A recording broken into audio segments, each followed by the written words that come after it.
Rapazes, não tentem nada, podem apanhar-me, mas primeiro deem-lhe um tiro, mesmo na barriga. Conhecia o rosto dele de 50 clássicos do faroeste. O herói que salvava sempre o dia. Mas a vida privada de Randolph Scott causou surpresa em Hollywood. O seu estranho casamento com uma herdeira que vivia noutros estados partilhava a sua casa de praia com outro ator famoso.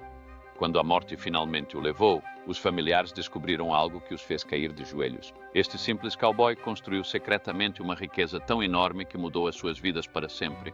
Afinal, o homem que raramente sorria no ecrã riu por último. Randolph Scott nasceu a 23 de janeiro de 1898, no condado de Orange, Virgínia. Mas esta não era a casa da sua família. Aconteceu enquanto visitavam familiares. Cada um dos seus 5 irmãos nasceu em Charlotte, Carolina do Norte. Era o único que não era o seu pai. George Grant Scott trabalhou como engenheiro têxtil, mas também se tornou o primeiro contabilista certificado na Carolina do Norte. Isso fez dele um pioneiro. A sua mãe, Lucille, era oriunda de uma família rica e respeitada da Carolina do Norte. Assim, Randolph nasceu com cérebro e dinheiro. A sua família tinha raízes escocesas e uma posição elevada na sociedade sulista. Deu-lhe uma grande vantagem na vida.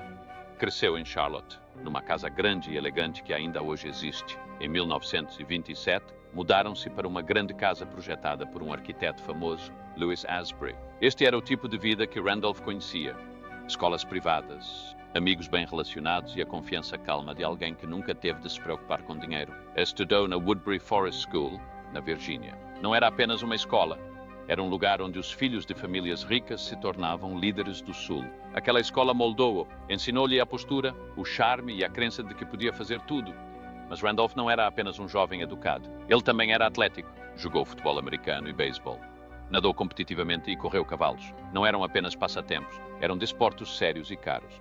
Jogou futebol americano na Georgia Tech e sonhava tornar-se um All-American. Mas uma lesão grave nas costas acabou com esse sonho. Transferiu-se depois para a Universidade da Carolina do Norte para estudar engenharia têxtil, seguindo os passos do pai. O estranho é que os mesmos desportos, especialmente a equitação, tornaram-no mais tarde perfeito para os filmes de faroeste. Não tinha de agir como se soubesse montar um cavalo. Ele já podia. Isso deu-lhe uma presença natural na tela. Randolph foi também moldado por antigos valores sulistas. Participou em peças organizadas pelas Filhas Unidas da Confederação. Estas não eram peças comuns. Celebravam o orgulho sulista e estavam repletos de temas como a honra, a perda e o sacrifício. Através destas performances, desenvolveu um sotaque sulista suave e aristocrático que se tornou parte do seu encanto nas telas. A cultura em que foi educado ensinou-o a ser estoico, orgulhoso e correto. Este é exatamente o tipo de homem que as pessoas viram mais tarde nos seus filmes. O dinheiro da família não ajudou apenas. Isso mudou todo o seu percurso. Enquanto muitos rapazes do Sul lutavam para encontrar emprego durante a Primeira Guerra Mundial, Randolph tinha uma rede de segurança. Depois de regressar da guerra, não teve de se esforçar. O seu pai era tão relacionado que lhe deu uma carta de apresentação para Howard Hughes. O Howard Hughes, Randolph usou esta carta em 1928 para entrar em Hollywood. Ele não tinha de começar do zero. Chegou com confiança, boa aparência e amigos poderosos. Esta é uma combinação que poucos conseguem igualar.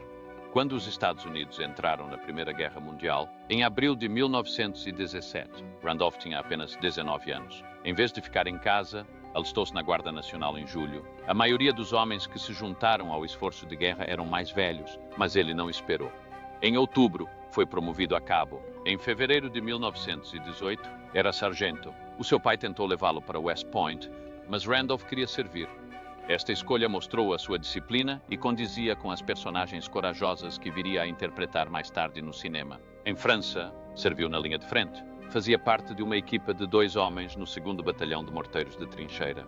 O trabalho dele era perigoso. Sentou-se em pequenos abrigos dirigindo fogo de artilharia enquanto estava sob ataque inimigo. Ele e o seu parceiro liam testamentos de bolso e seguravam as suas etiquetas de identificação antes de cada missão. Nunca falou publicamente sobre o que lá viu. O seu trabalho era exato. Usando cálculos matemáticos feitos à mão, enviou atualizações para visar a artilharia corretamente. Se ele errasse, os homens podiam morrer. Este tipo de pressão deixou-lhe uma marca e ajudou a construir a força silenciosa e endurecida que as pessoas viam nos seus papéis. O seu treino militar também lhe deu um conjunto de competências do mundo real que Hollywood não conseguiu imitar. Aprendeu a montar cavalos em terrenos acidentados. Treinou com armas e baionetas. Não eram adereços, eram ferramentas de sobrevivência. Depois, mais tarde, Quando Randolph interpretou Cowboys e Soldados, pareceu real porque ele não estava apenas a agir como um herói. Ele tinha vivido isso. Depois de a guerra ter terminado em novembro de 1918, Randolph não voltou a casa a correr. Ficou em França e foi para a Escola de Oficiais de Artilharia em Saumur. Tornou-se segundo-tenente em maio de 1919. Quando finalmente regressou aos Estados Unidos, foi para a Georgia Tech em busca de um novo sonho, tornar-se um grande jogador de futebol americano. Entrou para uma fraternidade e dedicou-se novamente aos desportos. Mas a sua antiga lesão voltou. Esse sonho também acabou. Depois mudou-se novamente, desta vez para a Universidade da Carolina do Norte para estudar engenharia. Não durou. A sala de aula não conseguia igualar a emoção do campo de batalha ou do campo de futebol. Abandonou a faculdade e ingressou na empresa têxtil do seu pai. Naquela empresa, trabalhou arduamente. Foi contabilista, depois auditor e depois gerente de escritório. Era focado e responsável. Mas esta vida não o entusiasmava. Não foi suficiente. Depois, em 1927, assumiu um risco. Deixou para trás uma carreira estável por algo extremamente incerto. Em 1929, enquanto tocava no Los Angeles Country Club, algo inesperado aconteceu. Foi emparelhado com Howard Hughes. Sim, esse Howard Hughes, o homem rico e excêntrico que fazia filmes e pilotava aviões. Scott não fazia ideia de que esta volta de golfe iria mudar tudo. Hughes reparou na constituição alta, na boa aparência e no charme sulista de Scott. Hollywood precisava de tipos como ele. No final do jogo, Hughes ofereceu-lhe um pequeno papel não creditado em The Far Call. Não foi nada demais. Apenas um pequeno papel num filme. Mas foi um começo. Se Scott tivesse saltado o golfe naquele dia, talvez nunca tivesse entrado no mundo do cinema. Depois deste golpe de sorte, Scott percebeu que a aparência não era suficiente. Ele precisava de habilidade. Então, matriculou-se no Pasadena Community Playhouse. Era a principal escola de representação da Costa Oeste, onde futuras estrelas como Gene Hackman e Dustin Hoffman também treinavam. Scott trabalhou arduamente. Estudou voz, movimento e representação no palco. Em 1931, o lendário encenador Cecil B. DeMille veio assistir a uma peça de teatro. Viu Scott e ficou impressionado. Disse a alguém que aquele jovem tem algo que Hollywood não pode ensinar. Aquele momento abriu portas a Scott. Já não era apenas um golfista sortudo. Ele estava a tornar-se um ator de verdade. Nesse mesmo ano, algo de insólito aconteceu nos bastidores do filme de western The Virginian. Gary Cooper, a estrela, precisava de ajuda com o sotaque da Virgínia. Quem melhor para o ensinar do que um verdadeiro virginiano? Scott assumiu o cargo de treinador de Cooper. Não era o ator principal. Nem sequer foi creditado, mas fez Cooper parecer mais autêntico e os críticos repararam. Esse filme fez de Cooper uma estrela ainda maior, enquanto Scott ficou em segundo plano. Ainda assim, construiu uma amizade duradoura entre os dois homens e mostrou o quão generoso e profissional Scott realmente era. Em 1932, as coisas melhoraram. Scott assinou um contrato com a Paramount Pictures. Isso foi muito importante naquela altura. O seu primeiro grande filme foi Hot Saturday, onde trabalhou ao lado de Nancy Carroll e do jovem Cary Grant. O filme causou impacto com a sua história ousada, mas algo mais aconteceu nos bastidores. Scott e Grant tornaram-se amigos íntimos. Chegaram a viver juntos numa casa de praia em Malibu durante mais de 10 anos. As pessoas coscovilhavam, especulavam e escreviam sobre eles nas revistas. Mas a verdade era simples. Tinham um vínculo profundo e duradouro, raro em Hollywood. Durante este tempo, os papéis de Scott continuaram a crescer. Ele já não estava apenas em segundo plano. O seu charme sulista e o seu rosto bonito ajudaram. Claro, tinha 1,88 m de altura e uma presença calma e confiante que agradava ao público. Em 1934, estava a conseguir papéis maiores. Interpretava frequentemente amigos leais ou rivais românticos, mas trazia sempre uma presença única para o ecrã. O primeiro casamento de Randolph Scott parecia perfeito no papel. Casou com Marion DuPont Somerville a 23 de março de 1936. Era uma rica herdeira, neta do fundador do Império Químico DuPont. Tinha 38 anos. Tinha 41 anos. Foi uma rainha no mundo das corridas de cavalos. Ele estava a crescer rapidamente em Hollywood. O seu casamento foi tão privado que só chegou às notícias meses depois. Scott foi padrinho de casamento de Marion, o que fez com que o seu casamento parecesse o próximo capítulo de uma longa amizade. Mas, por detrás do glamour, as coisas não resultaram. Marion ficou na Virgínia, na sua propriedade de 55 quartos em Montpelier, antiga residência do presidente James Madison. Scott trabalhou sem parar em Los Angeles. Ela construiu-lhe um ginásio na cave, mas ele era tão alto, 1,93 m, que tiveram de cavar um buraco no chão só para que ele conseguisse ficar de pé durante os treinos. não eram vistos muito juntos. Marion não gostava de Hollywood. Em 1938, o seu cavalo de batalha fez história ao tornar-se o primeiro cavalo criado nos Estados Unidos a vencer o Grand National Steeplechase de Inglaterra.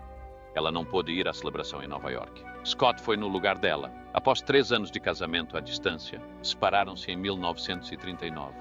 Sem quesilhas, sem escândalos, apenas 2 vidas a caminhar em direções diferentes. Não tiveram filhos, mas Marion manteve o apelido Scott até morrer em 1983.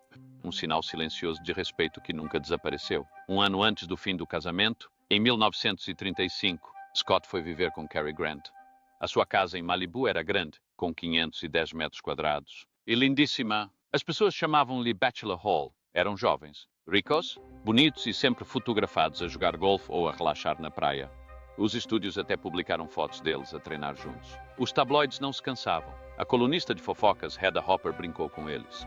A atriz Carol Lombard brincou dizendo que Scott pagava as contas enquanto Grant as enviava pelo correio. A sua proximidade fez as pessoas falarem, especialmente porque Grant se casou brevemente e ainda voltou a viver com Scott após o seu divórcio. Viveram juntos por 12 anos. Alguns disseram que eram apenas melhores amigos. Outros sussurraram que era mais do que isso. Nunca saberemos ao certo.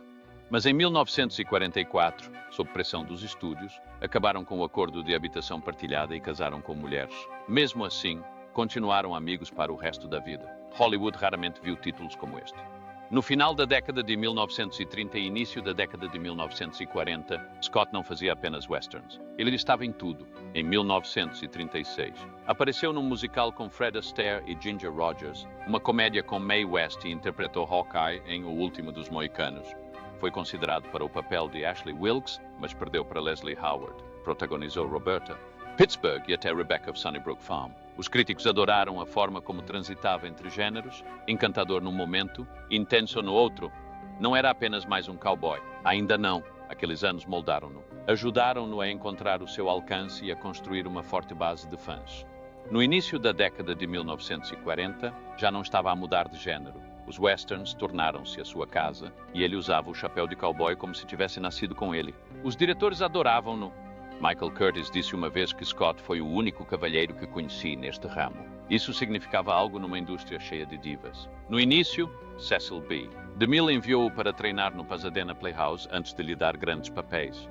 Ouviu, aprendeu e nunca criou problemas. Trabalhou com grandes nomes como George B. Seitz, O Último dos Moicanos, Henry King e Jesse James. Respeitavam a sua disciplina. Foi sempre pontual, preparado e profissional. Nos bastidores, fazia jus à sua imagem de gentleman sulista. 2 papéis mudaram tudo.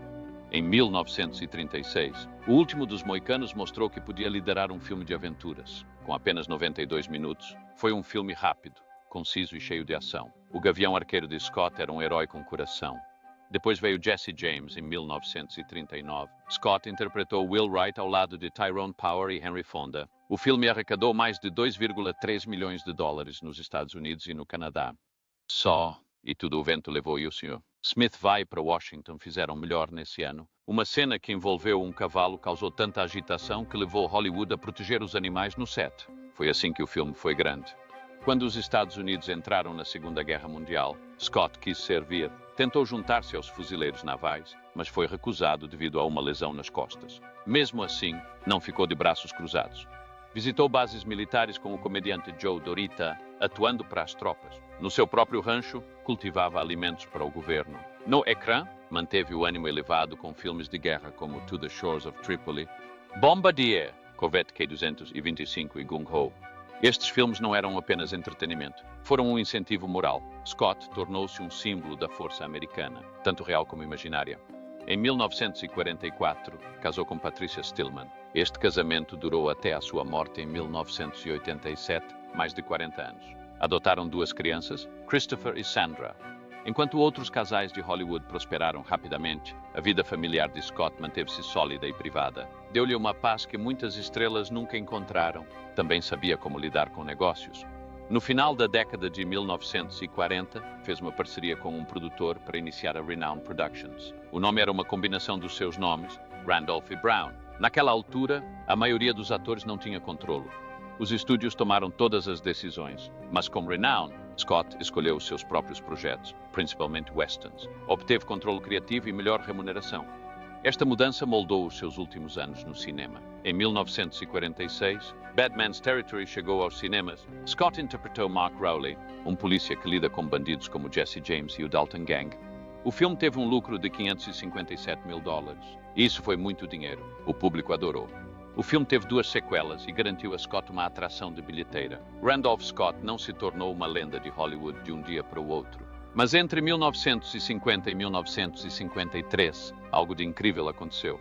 Entrou na lista dos 10 astros masculinos mais populares dos Estados Unidos e aí permaneceu durante 4 anos consecutivos. Isto era raro para qualquer ator, mas especialmente para alguém que fazia westerns, um género que normalmente não dominava as bilheteiras. Ainda mais surpreendente, Scott já estava na casa dos 50 anos, mas os seus filmes rendiam dinheiro, muito dinheiro.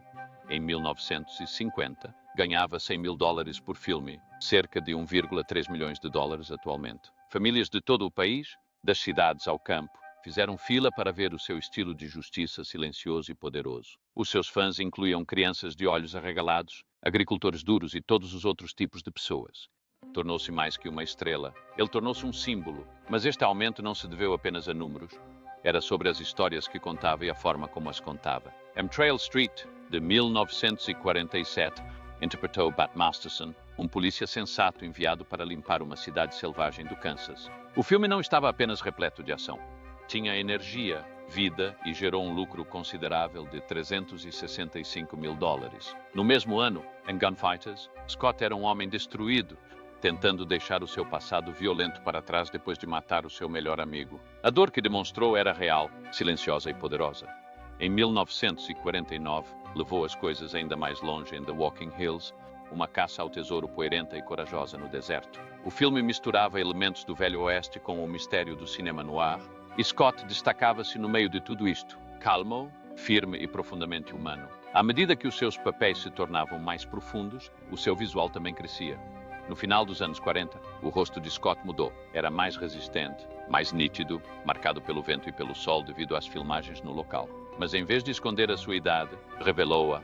A sua pele áspera e o seu olhar frio faziam-no parecer mais real. Você acreditou que este homem tinha visto coisas difíceis. O seu rosto contava histórias, mesmo quando não falava. Aquele aspecto desgastado fazia as pessoas lembrarem-se de lendas antigas como William S. Hart e fazia com que Scott se destacasse ainda mais. Não precisava de discursos chamativos nem de grandes momentos. Um único olhar dele poderia carregar o peso de uma cena inteira. Depois veio o período mais importante da sua carreira, de 1956 a 1960. Scott e Boetticher fizeram 7 westerns juntos. Não eram épicos de grande orçamento. Eram enxutos, firmes e carregados de significado. Cada um deles revelou uma camada do herói ocidental, mostrando a sua dor, os seus arrependimentos e a sua solidão. Os filmes Seven Men From Now, The Tall T, Decision at Sundown, Buchanan Rides Alone, Westbound, Ride Lonesome e Comanche Station são agora designados por Ciclo Ranon. Eliminaram os velhos clichês e mostraram o western como ele realmente era. Um mundo solitário e perigoso, onde fazer a coisa certa tem um custo. Em Seven Men From Now, Scott interpretou um homem assombrado pela culpa. A sua esposa foi morta num assalto. Culpou-se por ter recusado trabalhos menores por orgulho, obrigando-a a aceitar o emprego que a levou à morte. Cada passo que dava, cada homem que enfrentava, era movido por esta dor. Lee Marvin interpretou o seu rival, um assassino encantador que refletia as partes mais sombrias da alma de Scott. O confronto não foi apenas físico, foi pessoal. O filme não terminou com uma vitória. Terminou com um homem ainda a carregar o seu fardo, sabendo que a vingança não traria paz. Um ano depois, The Tall T foi ainda mais fundo. A personagem de Scott, Pat Brennan, tentou trocar doces com um touro numa cena e, de alguma forma, aquele pequeno momento disse tudo. Não era um bruto, era um pensador, um homem que escolheu a paciência e a inteligência em vez do poder bruto. A história colocou-o numa situação de refém com assassinos cruéis e uma mulher inocente. Mas o perigo não eram apenas as armas, foram as escolhas. Poderia ele salvá-la? Poderia ele confiar nos seus inimigos? Ele poderia ir embora? Cada decisão era dolorosa e a tensão nunca desaparecia. É por isso que o filme faz agora parte do Registro Nacional de Filmes. Em 1959, em Ride Lonesome, Scott assumiu um dos seus papéis mais dolorosos. Interpretava um caçador de recompensas chamado Ben Brigade, mas não queria a recompensa. Ele queria justiça, o seu tipo de justiça. Anos antes, a sua mulher tinha sido raptada e morta. O homem que o fez ainda estava solto. Então a brigada capturou o irmão do assassino, não por dinheiro, mas como isco. A cena final, onde ele queima a árvore onde a sua mulher foi enforcada, diz tudo. Aquele incêndio não foi apenas o fim de uma perseguição, foi o início da cura. Silencioso, poderoso, inesquecível. Depois veio Comanche Station em 1960, o último western de Scott antes de se reformar. Foi a despedida perfeita. Interpretou Jefferson Cody, um homem que passou 10 anos à procura da sua mulher, que tinha sido levada pelos Comanches. Ao resgatar outra mulher, pensou que talvez, apenas talvez, a encontrasse, mas não era a única. Mesmo assim, cumpriu a sua promessa e levou-a para casa, protegendo-a dos homens perigosos ao longo do caminho. Quando tudo terminou, partiu sozinho, ainda à procura, ainda à espera. Essa foi a mensagem final de Scott. Os heróis nem sempre vencem. Às vezes, simplesmente continuam. Em 1962, Ride the High Country era apenas mais um western de baixo orçamento. O realizador, Sam Peckinpah, ainda não era um grande nome. Era jovem, teimoso e cheio de ideias que não agradavam ao estúdio. Desde o primeiro dia que os problemas acompanharam a produção, a MGM tinha planeado filmar no pitoresco Mammoth Lakes, mas o clima não ajudou.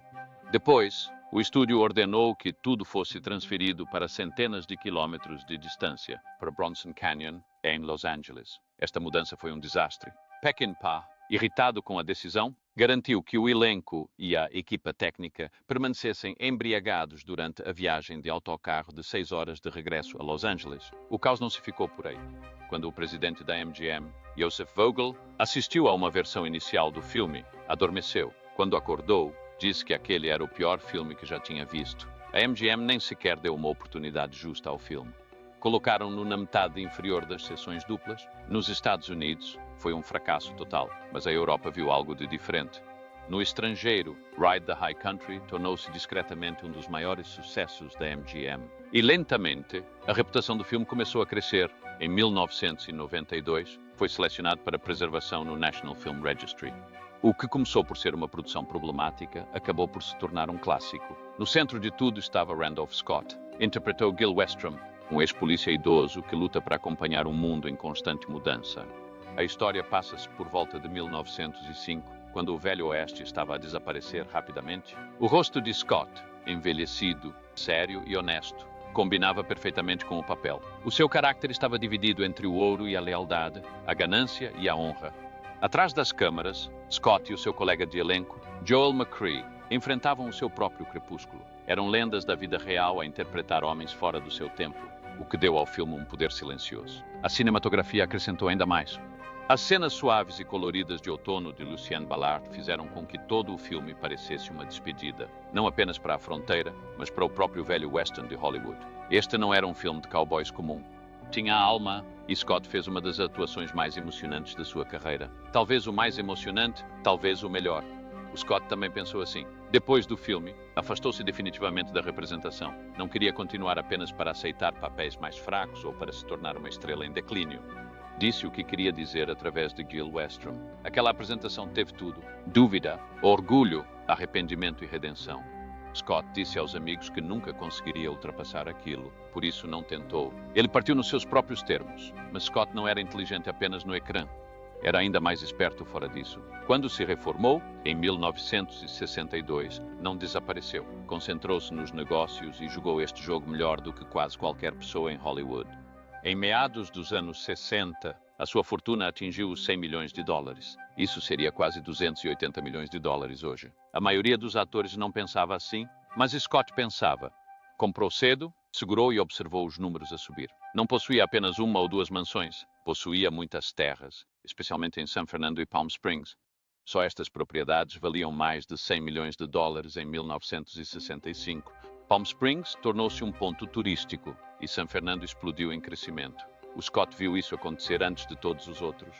Ele não se ficou por aí. Em 1927, ajudou a criar o Park Ridge Country Club em Corona, Califórnia. Mais tarde, este campo tornou-se Cresta Verde, um local favorito de estrelas como Lucille Ball, Burt Lancaster e Clark Gable. Scott adorava golfe, mas isso também era um negócio. Tornou-se um dos campos mais antigos dos Estados Unidos e ainda hoje em dia atrai pessoas. Conseguiu misturar a paixão pessoal com o lucro de uma forma que poucos conseguiam. Quando Randolph Scott morreu, em 1987, deixou mais do que apenas um legado cinematográfico. A sua fortuna ainda valia cerca de 100 milhões de dólares. Mesmo ajustado à inflação, saiu-se melhor do que a maioria. O patrimônio de Cary Grant, em comparação, valia hoje cerca de 130 milhões de dólares. De Katharine Hepburn, cerca de 30 milhões de dólares. Os números de Scott eram inigualáveis. Mas nos seus últimos anos, o forte cowboy começou a desaparecer. Tinha problemas cardíacos e dificuldade em respirar. A pneumonia levou-o ao hospital mais do que uma vez. Em 1987, estava fraco e precisava de cuidados a tempo inteiro. A 2 de março, morreu tranquilamente enquanto dormia na sua casa em Beverly Hills. Tinha 89 anos. Apenas 2 meses antes, o seu amigo Cary Grant tinha falecido. No funeral de Scott, apenas 25 familiares compareceram. O evento foi realizado perto da casa onde passou a infância, em Charlotte, na Carolina do Norte. O reverendo Billy Graham dirigiu o culto. O presidente Ronald Reagan enviou um telegrama a chamar a Scott um dos maiores talentos de Hollywood.